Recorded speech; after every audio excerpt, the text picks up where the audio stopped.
Today on the DML News Podcast, we've got some disappointing information when it comes to what justice is all about. Of course, it's about color. And if you look like me, you're on the wrong side of the color wheel. Get ready. I'm all fired up today. It's going to be one of those where I'm going to say, should I have said that? Yeah, I should have. And it's going to be all unfiltered. Dennis Michael Lynch gives you his word, and he will never let you down. He will always fight for America. The only one who really puts his money where his mouth is Dennis Michael Lynch. Hello, I'm Dennis Michael Lynch, and I thank you for joining me today. Across from me is my son, Ryan. He is on the controls, and for the second day in a row, my son, Denny, has sort of off. He has off from the podcast, but he does not have off from working. He is getting the BOGO orders together and out. If I look like an unmade bed, it's because I am. I'm to you this morning, unshowered, barely slept. Yes, because I was working all through the night on various different issues. So, with that in mind, you're just going to have to forgive me for my appearance. I desperately need a haircut, and I'm going to try to get myself one today. I'll tell you what, I am becoming Ryan. Right? You got your microphone ready? There you go. You got it. And you got a camera on you, right? So everybody could see how beautiful you are. All right. Have you seen how proficient I have become in doing it in dishes? In doing the dishes? Yeah. I mean, from what I've seen, pretty good. Yeah. I'm doing good job dishes. I'm doing dishes. I'm doing laundry. I'm getting up every morning and making I'm up every morning, but I'm usually doing my work, my prayers, and everything else. But now I'm making egg sandwiches for your sister. So she has breakfast every day. Holding down the entire Lynch household. I'm holding down the entire fort. And then on top of that, I'm entertaining because, of course, your sister just got engaged and she has all of her friends coming to say, oh my God, you got engaged. And of course, you come to our house because it's like a little playground. So last night she had her friends over until 10 o'clock at night. And, of course, I had to be the entertainment. That's why I'm a little bit slow out of the gate here today, right? Yeah, you look a little rough. Do I look rough? I feel rough. It's amazing. Your sister came in, Kelly comes in, and she opens up the door, and I'm sitting there, doing the stuff with the 47 report, reading those stuff. She's like, Dad, where's my egg sandwich? You said you were going to make it every day. I do remember in high school, sometimes you'd wake up and make us egg sandwiches. Sometimes? How about every morning? Because that's what Kelly used against me. She said, Dad, you used to make Ryan and Ashley sandwiches every morning before school, and then you drive them to school. So I'm pinned, right? They're good. Yeah. Anyway, 47report.com. That's what this entire show is usually. I say usually because we're going to only do half of the 47 report today. Usually is inspired by the 47 report. Other times it's inspired by the injustices that I see in the United States of America and around the world, and we're going to talk about one of those today. But 47 report, if you go to 47report.com and you put in your email address, not only are you going to get our Monday through Sunday, that's 7 days a week, email, newsletter about Trump, his administration, the MAGA movement, and of course the resistance that's trying to stop our country from being great again. But you also get the Monday through Friday afternoon special, which is the DML report, where I come to you about one specific item and a news item for the day. And I give you all the statistics, the insights, and the amazing opinions that come out of this one's body. And people seem to love both of our newsletters. So it's completely free, costs you nothing. Put your email address in there today, and then tomorrow you could start becoming the smartest person in the room. All right. I have delayed now for 5 minutes, Ryan, because I'm trying to keep myself from having a brain aneurysm. So I wake up this morning before I have to go make the egg sandwich and before my wife rings her little bell. My wife now has a little bell. We're sleeping in separate rooms at this point, okay? Because, when she gets up to go to the bathroom, she's got all these clungy things, the walkers, all the other stuff. I said, man, can we separate bedrooms? So this way I could get a little bit of sleep. So, before she rings the bell, ding, ding, ding, ding, ding. Where's my tea? I mean, I think your mother personally is starting to play this up a little bit, right? Do you think she's playing it up a little bit? No comment. No comment? I think she likes the fact that I'm doing the laundry. I think the fact that she loves the fact that I'm doing the dishes. I think she gets satisfaction out of it for a certain degree. I'm making her the tea. I said to her, I said, Matt, listen, you from a wheelchair, you could do the podcast. How am I going to get there? How am I going to get there if you're doing the dishes? You can't drive me. So anyway, so while I'm sitting there trying to get in some work, my son Dennis texts me a morning text message because Denny wants nothing more than to piss his father off at the very beginning of the day. So why don't I read what it is that my beautiful son Denny sent me? He sent me, when did you send that to me, Denny? Was it this morning or did you send it to me last night? I just read it today. You sent it last night. Did you send it to the work or did you send it to work? All right, where is it? I'm scrolling up here. Shit. Here we go. He writes, oh my God, this was yesterday at 7:00 p.m. That tells you how busy I am that I just opened up this morning. Karmelo Anthony's bond was cut down from $1 million to $250,000. He's been released and is now on house arrest. And he sends me the picture of the judge. And before I throw those things up, let me remind those of you who are wondering what I'm talking about. So Karmelo Anthony is a black man, 17 years old, I believe, in the great state of Texas. And he goes to a track meet. And he goes to the tent that is not the tent of his team or his school. And when he walks into that tent, and I think he's doing it because he's a freaking troublemaker, just my take. There's a young man, Austin Metcalf, as white as I am, only far better looking. And he says, hey, man, you're in the wrong tent. And Karmelo, he says something back, sort of tells Metcalf, if you got a problem with it, and you touch me, we're going to take this to the next level. And the dispute goes back and forth. And before you know it, Karmelo pulls a knife out of his bag and stabs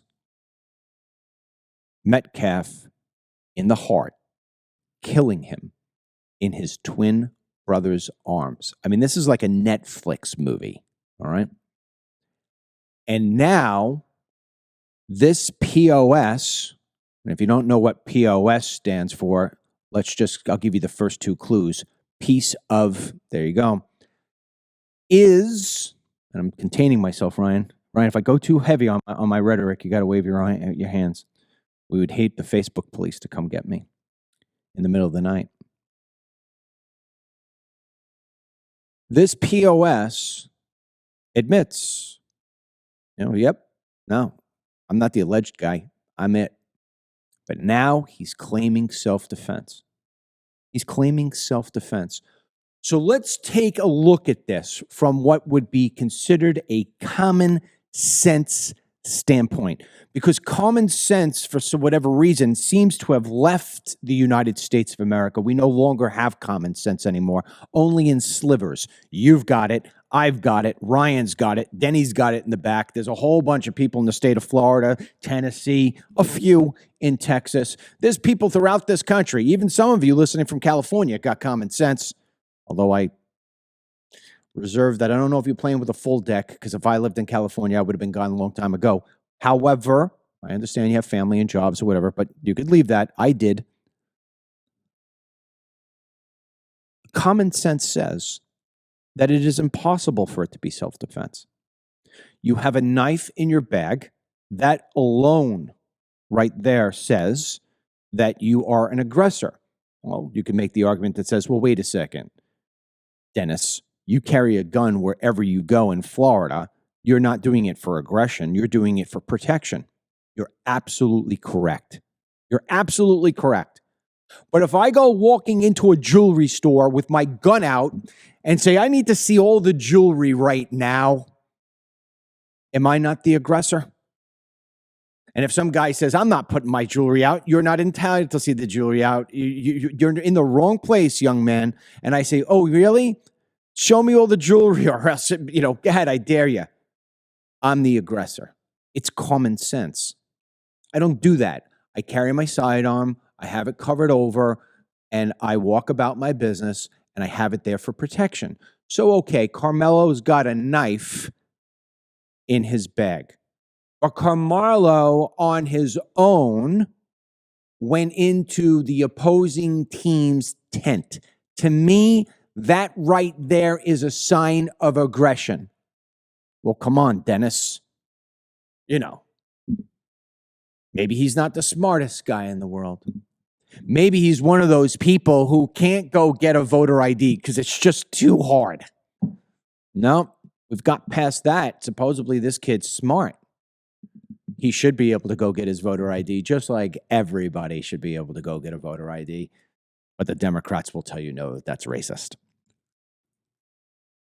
They know how to pack a knife in a bag, but they don't know how to go find a voter ID. Okay. So anyway, let's continue with this Sherlock Holmes, Dick Tracy episode of the DML News app podcast.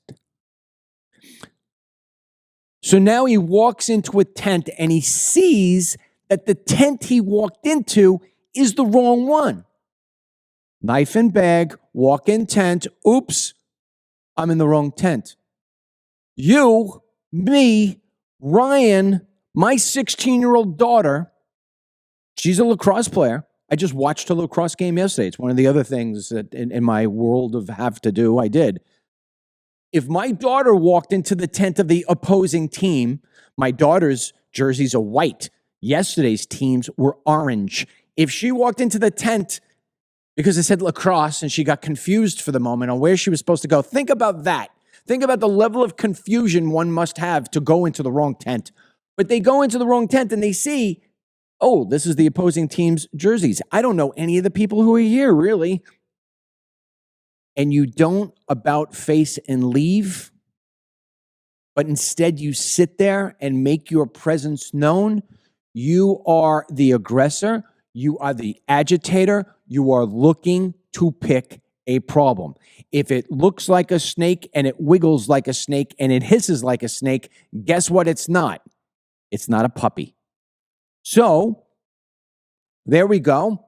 And now we're going to be told by somebody. We're going to make this one step easier, almost like getting a voter ID. Oh, you can't figure out how to do it yourself? What about if we take you and bring you for you and we make it for free?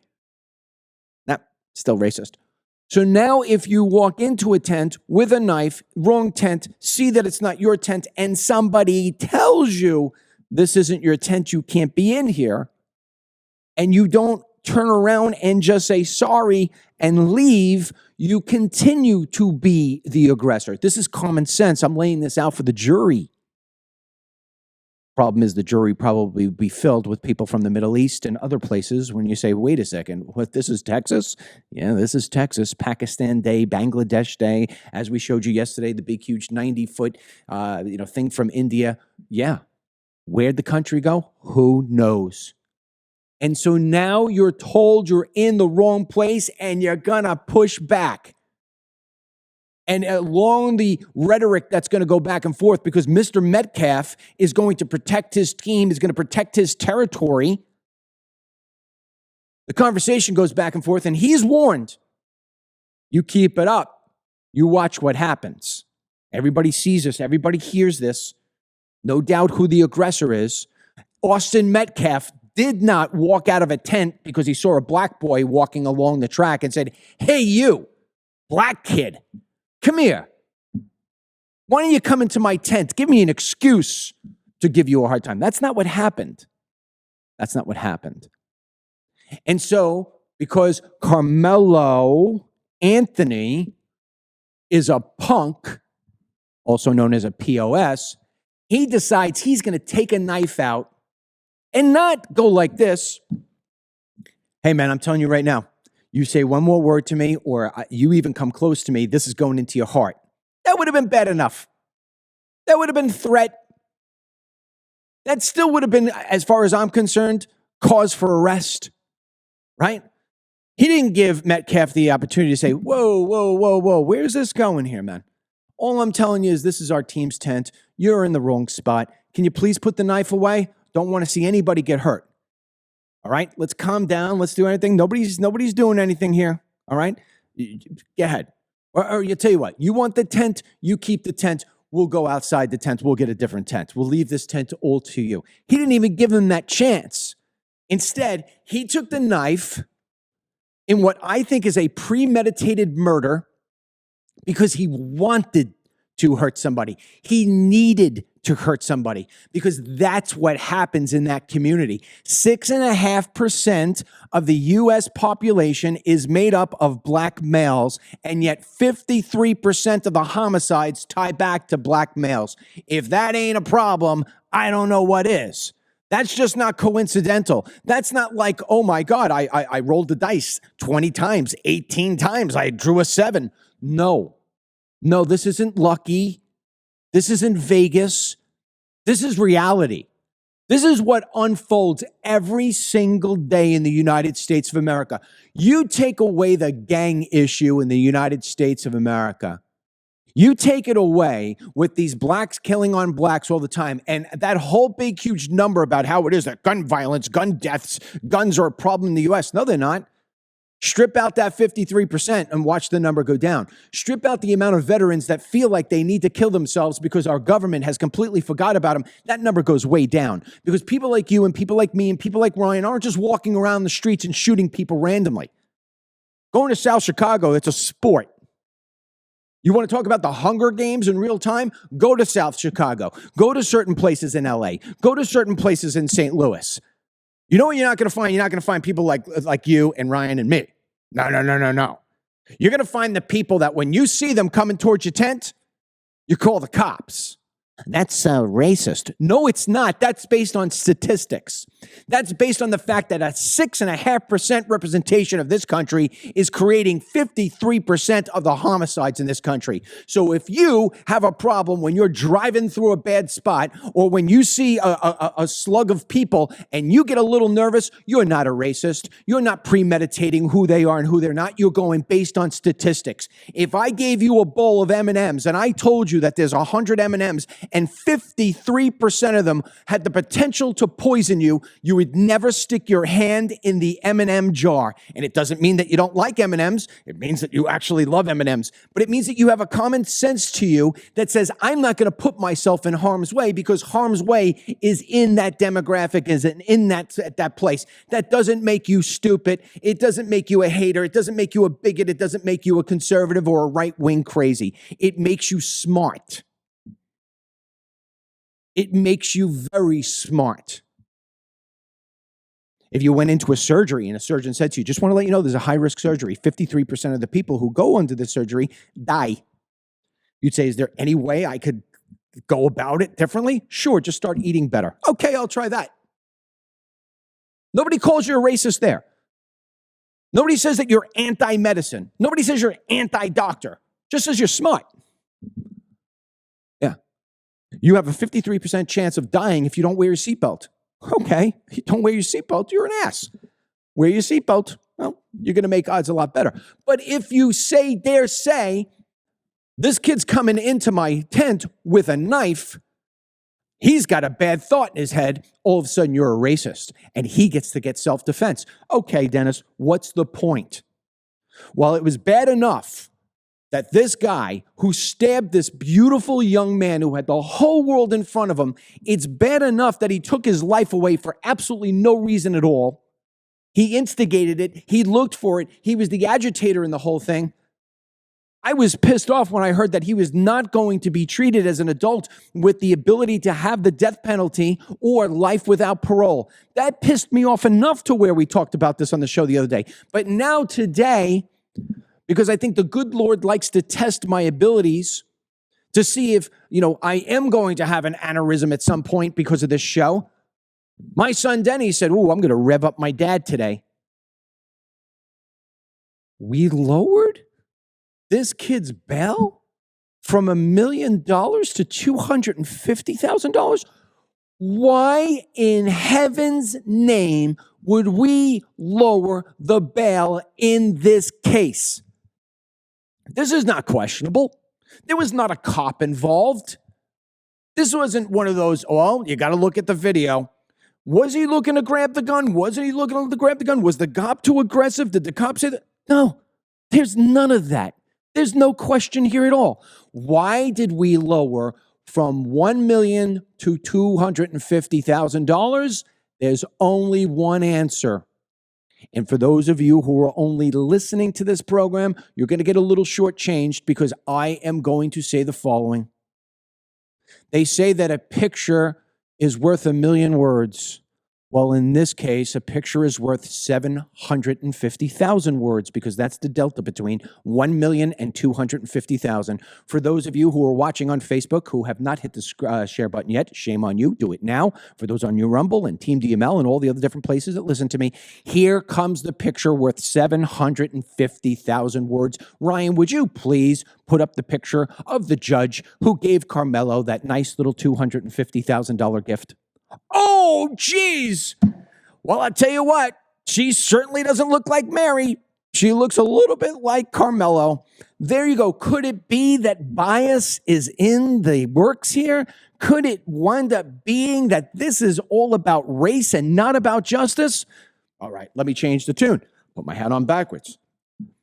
DML, you're such a racist. How can you just look at that judge and see that she is a female black judge, and automatically you are going to assume that she is doing this because of race?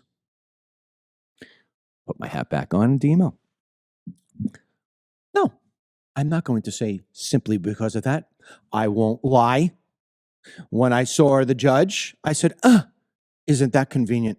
But then, I don't know whether it was God who sent it to my text message or Denny or whoever, because I didn't look. But ding, in came a video of this judge talking about DEI.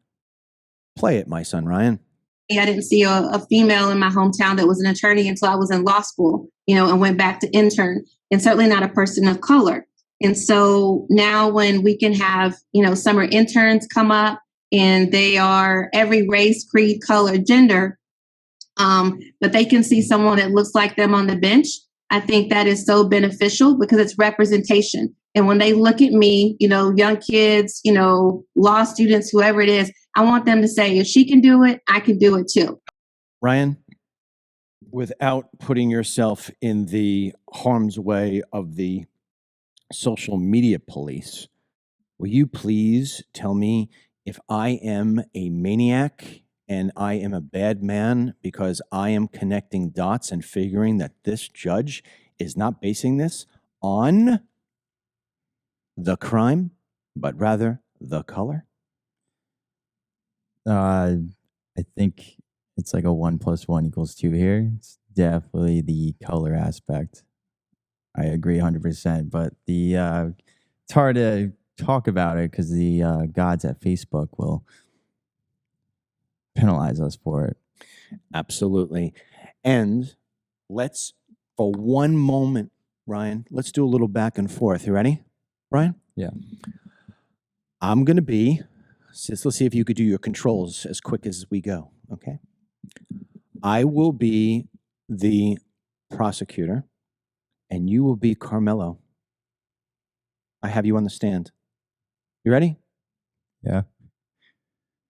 Karmelo, let me ask you a question. Why did you bring a knife to the track meet? Because I'm a black man in Texas, and racism is abundant here, and I like to carry it to feel safe. Can you please, Karmelo, give me one example of when you've ever been subject to racism from a white person to where you felt like you needed a knife? Countless times in school, the white boys would use the not so good N-word. Why do I feel like you're making up that story? Did your lawyer tell you to do that? No, not lying. You're not lying? Put my hand on the Bible. I'm not lying.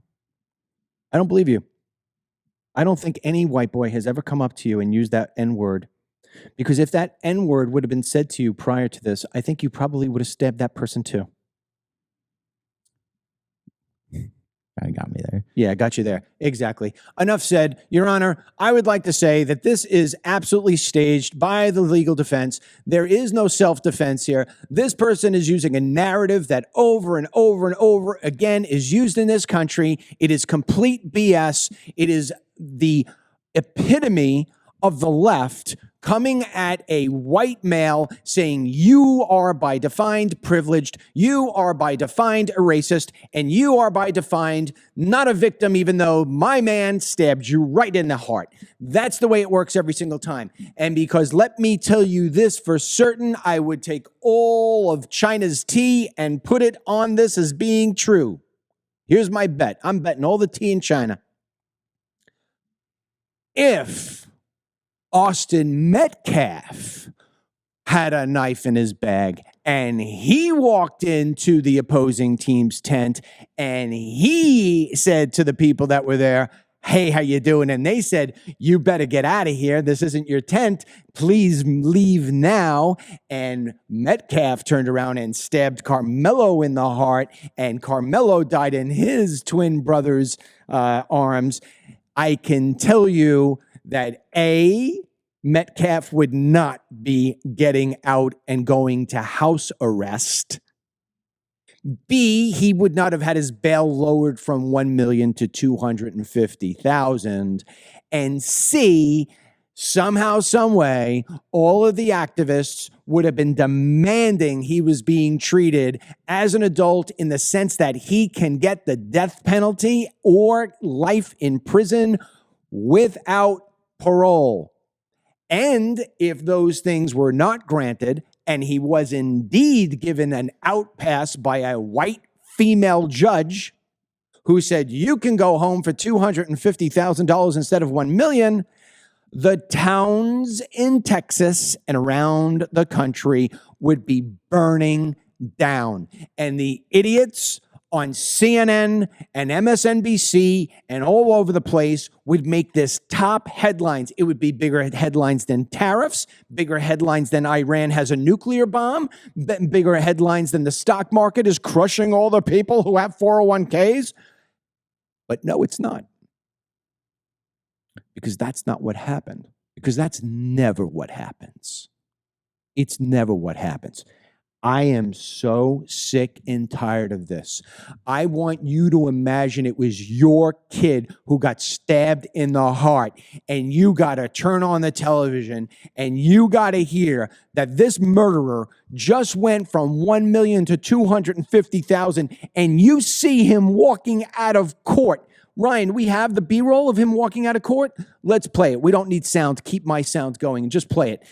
If you're daddy, if you're the mommy and you just buried your son and you see this crap where this kid's getting to go home and play with his freaking whatever toys he's got at home, whether that's a gun or a knife or whatever he likes to dabble with, and mommy's making him a brand new dinner and daddy's out there on social media and everybody is just doing everything for Karmelo, including raising $400,000 for his defense on a, get this, Christian website, Give, Send, Go, who I swear I will never, ever give to anybody who puts their name up on that place. I hope you do the same thing. They are giving this guy $400,000 to make his lawyers rich and to make the Metcalf family sick to their stomach.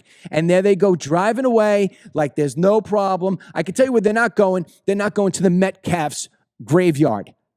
He wouldn't even turn around and say anything to the reporter. Says, do you have anything to say to the victim's family? Why did you bring a knife to the thing? He's not going to say anything. He can't say anything. Well, he's not going to incriminate himself. He incriminated himself when he walked underneath the tent. I am sick and tired of being called a racist, to be called a bigot, to be called this and be called that because of the color of my skin. And I am sick and tired of the justice in this country ignoring that 53% of the homicides are created and carried out by one demographic that represents less than 10% of the entire country. Why am I the only person in the media who seems to understand this? Why am I the only person in the media who's giving this 25 minutes to 30 minutes that it deserves? Everybody else, Fox News, is going to give it a 3-minute, oh, shucks. I can tell you right now, I don't even have to say it. And I'm not going to say it. I'll just put it out here. If I was Mr. Metcalf, there would be different headlines today. We'll just leave it at that. We'll just leave it at that. Now, because my son Dennis ruined my morning, I'm going to ruin yours. Because it's not just about Karmelo Anthony today. It's also about Mr. Garcia. Did I say that right? Did I say that right? Did they want me to say that? Did I say that right? Did I say it with the right tongue? Mr. Garcia. Mr. Garcia is the illegal alien that the White House says was connected to MS-13. MS-13 is a bad gang. These are people who chop people up, light them on fire, do all the terrible things that you'd say, what? Yep. Now, let's lay out this defense as well. Even if Mr. Garcia has no criminal record, it doesn't mean that Mr. Garcia did not become a member of MS-13. It just means he hasn't been caught yet. All right. Let's just put that one to the side. Let's say that the Trump administration has it wrong and that Mr. Garcia is not a member of MS-13 yet, or was and no longer is.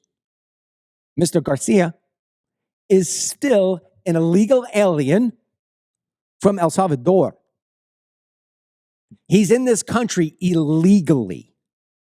Right then and there. Case closed, story out, and it's over. But there's a senator who is a leftist who is fighting hard for Mr. Garcia. And like all the Democrats and the New York Times and all of them fighting really hard for the illegal alien known as Mr. Garcia. They say he has due process. They say they want him back from the El Salvador gang at prison where he belongs with other gang members and other criminals and other people who didn't belong in the United States of America and who have been sucking off the teat of this country illegally. Trump's trying to make America great again. Now, I don't know about you, but I'm going to play a video of a senator for a second. And this senator, this Democrat leftist, I'm not even going to say his name because you know why? You want to know why he's in front of the microphone? Because he wants his 15 minutes of fame.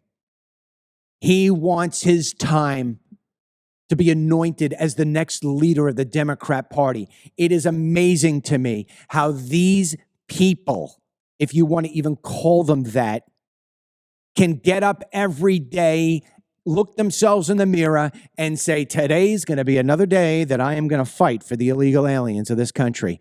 We have got so many people, Americans, living on the streets.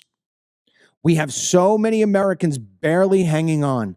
We got so many freaking people who are being killed and raped and stolen from and beaten by people who are either part of a really bad gang, a really bad demographic, or here illegally. And yet, the white man senator, Democrat, is going to get up there and he is going to fight for Mr. Garcia, even if he needs to go to El Salvador and that prison himself. He will stand up for Mr. Garcia. Why? I saw the comments of President Bukele, and I look forward to meeting with him. I've requested to meet with him. I reached out to the ambassador here to ask to meet while he's here.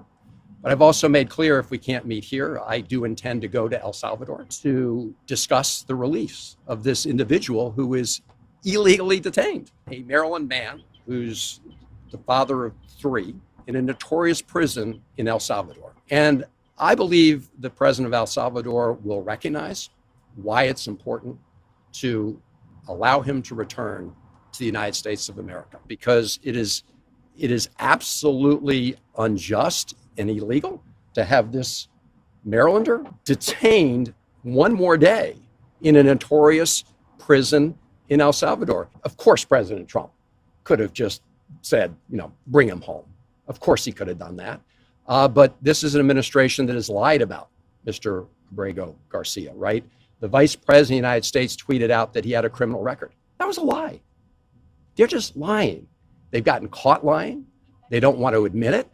And they have an obligation to bring him home. But I will say the president of El Salvador should not now take it upon himself to say that he is detaining him for one more day, because that is kidnapping. I understand that the Attorney General said that we would provide a plane to bring him home. So all the president of El Salvador has to do now is hand over and release an innocent man and let him come home to his family. Okay. So we've got this guy fighting for what he calls a resident of Maryland. What are you talking about? He is not a resident of Maryland.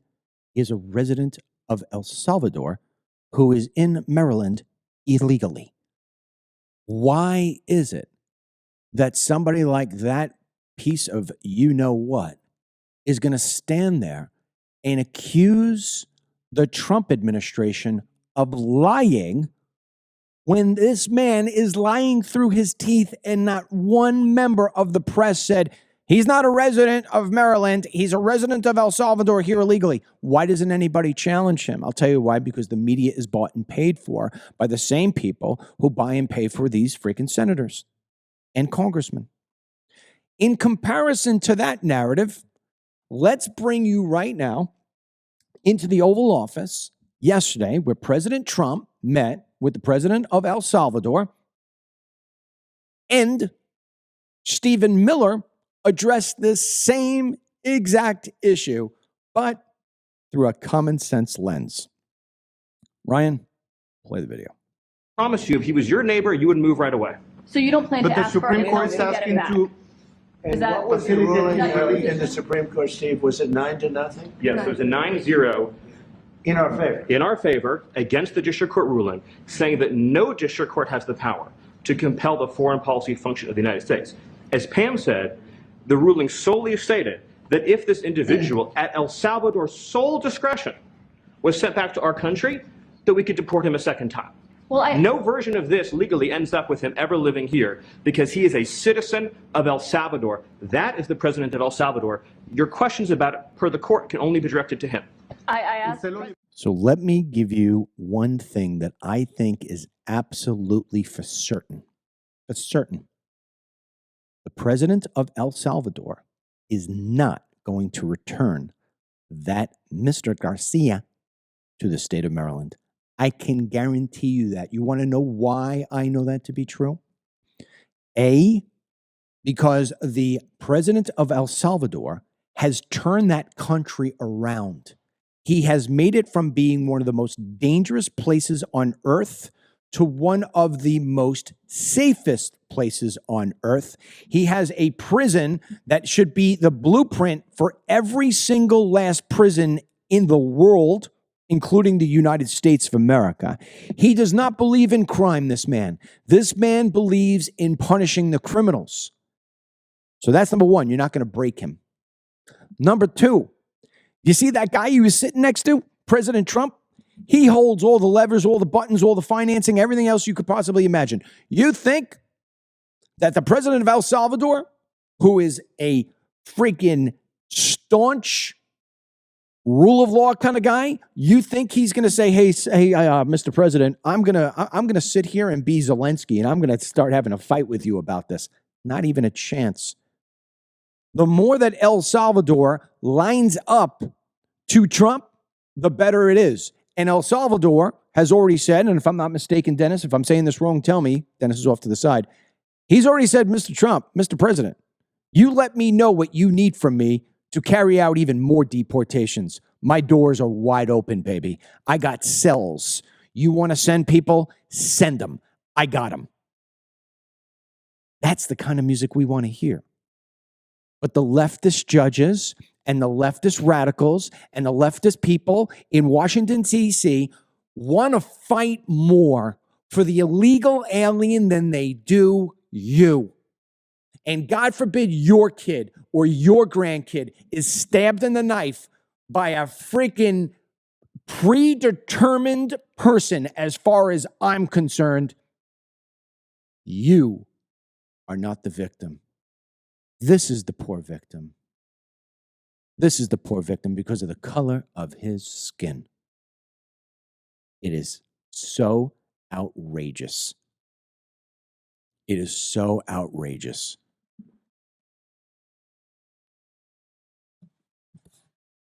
I introduced to you Ben Carson. Do you see Ben Carson's face? Let's put it a little closer to mine. Now, either Ben Carson is living next to the sun and he is a white guy who suddenly looks black, or he's a black man. I'm going to go with common sense says that he's a black man. Father wasn't around. Ben Carson's father wasn't around. Nope. He lived in the hood. Yep. His mother raised him and said to him, Ben, you're not going to be part of that 53%. What you're going to do is you're going to read books every single day. You're not going to watch Looney Tunes and all the other different jazz. You're going to read books every single day.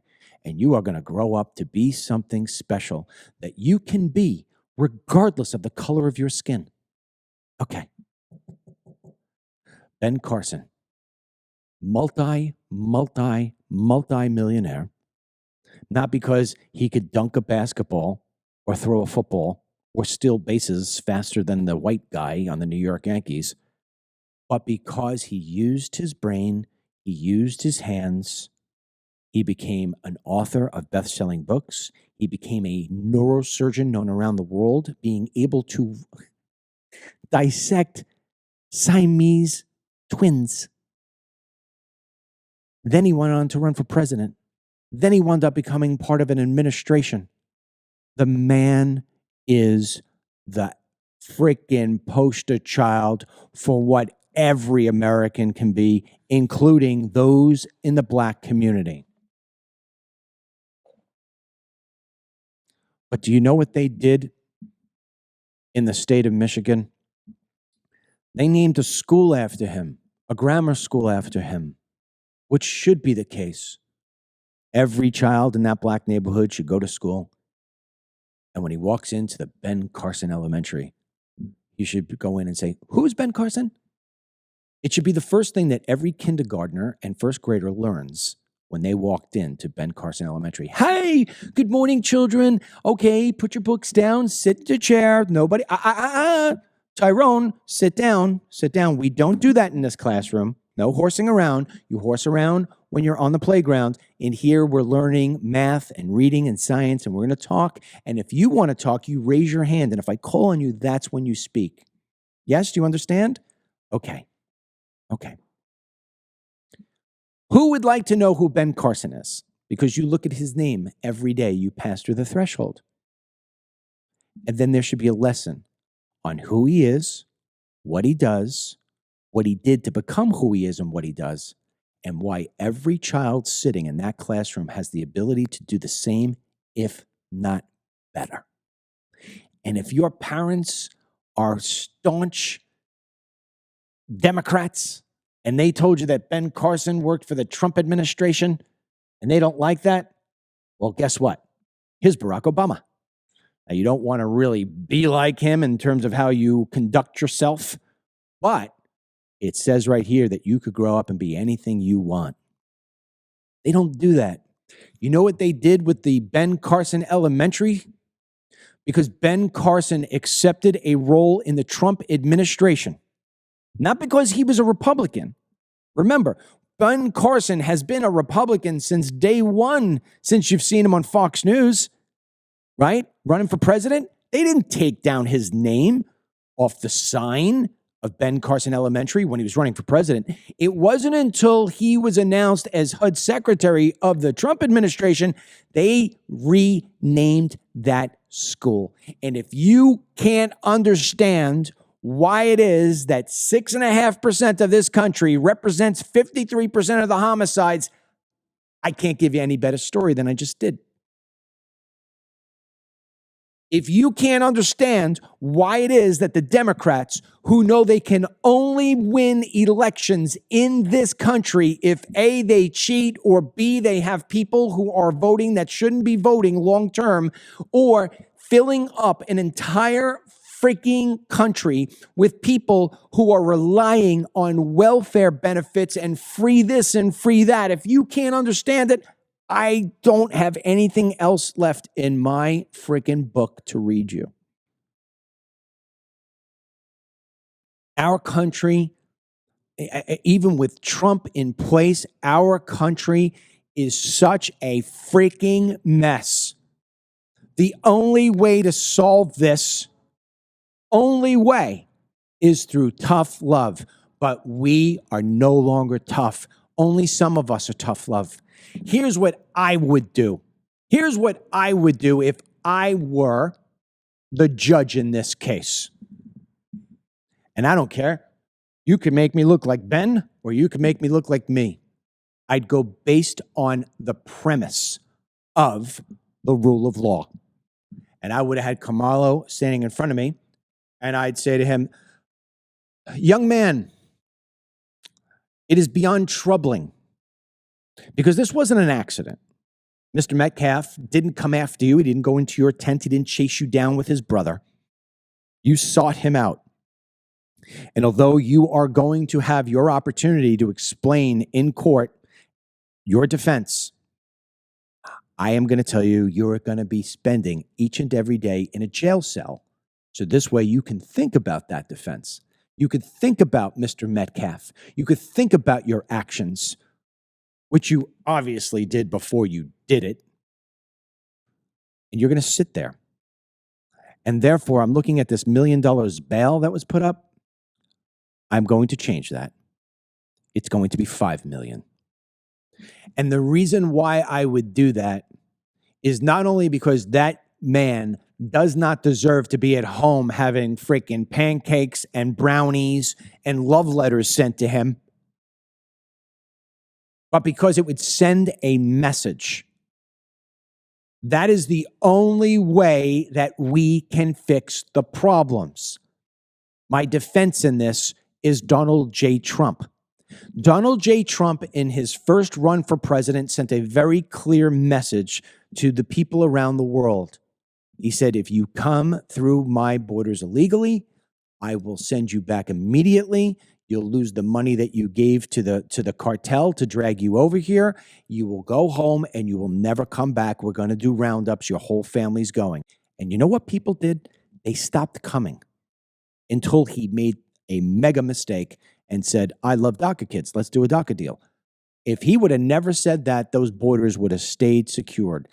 15,000 apprehensions, April of 2017, just 3 months after he took office, and the illegal aliens or the wannabe illegal aliens around the country, around the world, knew not to come. President Trump has repeated that. This time he's not making the mistake of doing the DACA kid dance. And look what we're having. Month after month after month, record numbers in terms of low apprehensions, low crossings. Why? What did he do? Did he get a law placed? No. Did he put some crazy executive order in? No. Rhetoric. Tough love. And now he's getting people to self-deport. He can turn that up a notch. We've talked about this on this show. But even the way he's talking right now, tough love. You need to go. If you don't go, if you don't sign up on this sheet, you're going to wind up looking at $1,000 fine a day, imprisonment, deportation, and you never come back. Going slower than all of us would like, but you know what? Rome wasn't built in a day. Rhetoric, tough rhetoric, and holding to your word. No. Mr. Garcia is not coming back. I don't care what some district judge says. He's an illegal. He wasn't supposed to be here. He's not a resident of Maryland. He's a resident of El Salvador. We sent him out of here. I personally think he's a gang member, but I'm not going to wait for him to kill somebody and figure it out. And as far as I'm concerned, we should take Karmelo Anthony and give him the cell right next to Mr. Garcia. That's the way you stop people. You know, today is tax day, right? Okay. The majority of us all get our taxes in on time. We all pay on time. Even if you file an extension, you still got to pay. We all do it. We all sit there and we all go as fairly as we know. This hat. All right. This hat. Is this hat a write-off or not? Yes, it is a hat. It's a write-off. Okay, fine. All right. It is? Yep. You confirm it to me? Okay, we'll write it off. This hat is a write-off? No, it's not a write-off. Okay, I won't write it off. We all do it to the honesty of paying our taxes. Now, why? Why? Let's all be honest. We don't like to pay taxes. Nobody likes to pay taxes. But you know what's worse than paying taxes? Getting bagged like Hunter Biden for not paying your taxes, for cheating, for being a massive cheat. I'm not talking about making a little mistake. I'm talking about simply cheating. And every single April 15th, most of America becomes 100% honest because they don't want to pay the price of being a bad person in that area. We have made it through tough rhetoric so important for you to pay your taxes. Everybody fears the IRS. If the IRS came to you and said, listen, we're just asking you to be on the honesty policy. Do you mind? Do you mind? Okay. Please send us your taxes the right way. Nobody would do it. Nobody would do it. I went golfing the other day with a buddy of mine. He's got a private club he goes to. At the 9th hole, they've got this, watering hole. You go to the bathroom, and it doesn't make sense for them to have an attendant there. So what they do is they take the ice boxes, the refrigerators, and they load them up with drinks and foods and everything else like that. So you walk in, you go to the bathroom, or you could grab yourself a drink and a sandwich or M&Ms or whatever it may be. And then there's a little sheet of paper. And that little sheet of paper says, mark down what you got, what your name is, and what your member number is. Now, can you go and grab something and walk out? Do they have cameras looking down on everybody? Of course not. Does somebody count how many things they put into the refrigerators and then at the end of the day, see how many things were taken out of the refrigerators and then take the sheet and compare? And do they ever find that there's a discrepancy? I'm sure. Did somebody try to steal that Snapple or did somebody just simply forget? Who knows? But it's based on the honor system. Now, the majority of the people are all going to be honest. And you want to know why they're going to be honest? Is it because they feel bad for the club that they're probably paying $100,000 for an initiation fee and $18,000 in annual dues and $60 every time they play golf? No, there's probably a little bit of like, oh, now you're going to charge me $5 for a Snapple? It's, The reason why they write it every time is because they were raised to be honest and because the last thing they want happen is that another member sees them cheat at the honor tent. It would be public. It'd be humiliation because everybody, maybe Mr. Smith would go back and say, I've seen Mr. Jones the last 5 times not pay for a Snapple. Can you believe that guy? And now everybody's going to hate on Mr. Jones and his reputation's going to go down. We are a society to where we have said, follow the rules or else pay a price, whether it's financial, whether it is in the cell block, or whether it is in your reputation. And yet the Democrats and the liberals and the people who only look at color have thrown that out.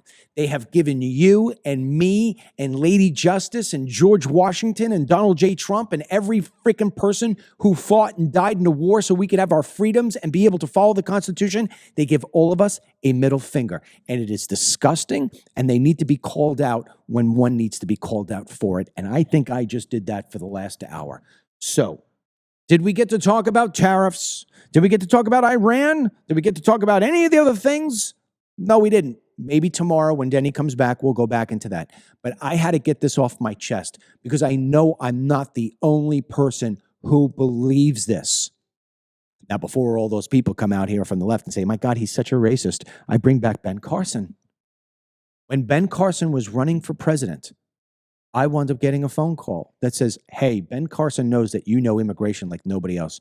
Would you mind preparing him for the first debate? Would you come down to Washington, D.C. and prepare him for the first debate? And I said, well, just as long as you know, I'm going to be voting Trump. Doesn't matter. They're just asking whether or not you do it. I'd like to get your expertise. I said, you know what? Absolutely. Because if Trump doesn't make it, I'm going to vote for Ben Carson. Now, let me ask you a question. If I were a racist, I wouldn't have said yes. If I was a racist, I would have said, are you kidding me? Do you think I'd ever vote for a black dude? No. Yeah. If I was a racist and I wanted to trick him, I could go down there and I could give him all the information that was untrue. So this way he looked like an idiot on television. I didn't do that because I don't see a black man. I see an American who wants to make America better.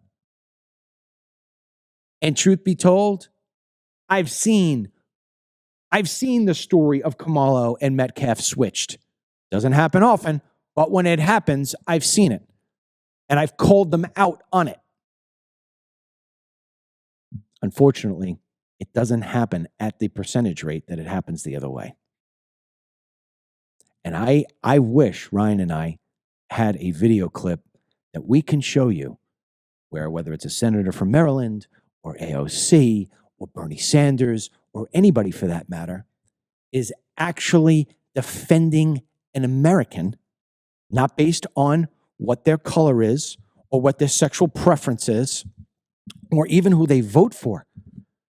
If we would just see them one time put as much energy as they do into defending criminals or defending illegal aliens, maybe all of us would be able to just get rid of that little taste of nausea that we have every single day when we wake up, because we know at some point over the next 24 hours, we are going to be reminded of how our country has absolutely lost its soul. 47report.com is where you go if you want to get the greatest newsletter in all the lands. If you're listening to this show and you haven't signed up for that, I don't know why you are here. Couldn't be more honest. Also, DML CBD, the buy one, get one free, continues until I say otherwise, because I'm trying to help as many people as I can when I know times are still tough. Trump is not going to be able to turn this economy around until the end of August. Yes, you're paying less for eggs. Yes, you're paying less for gas. Yes, you're paying less for a whole lot of stuff. But it's still not to where it needs to be, and it will get there because that's how economies work. So until that happens, I'm trying to help you. DMLCBD.com, the best CBD in the world, bar none. All my customers tell me the same thing. You could go in there and get a Ferrari for the price of a Kia. DMLCBD.com. That's no offense to those people who drive a Kia. Until the next time, may God bless you, your family, these United States, Donald Trump, J.D. Vance, and the entire Metcalf family. You certainly are holding yourselves together a lot better than I would. Headlines would be a little different today, and I'll let you figure that one out for yourself. We'll talk to you soon.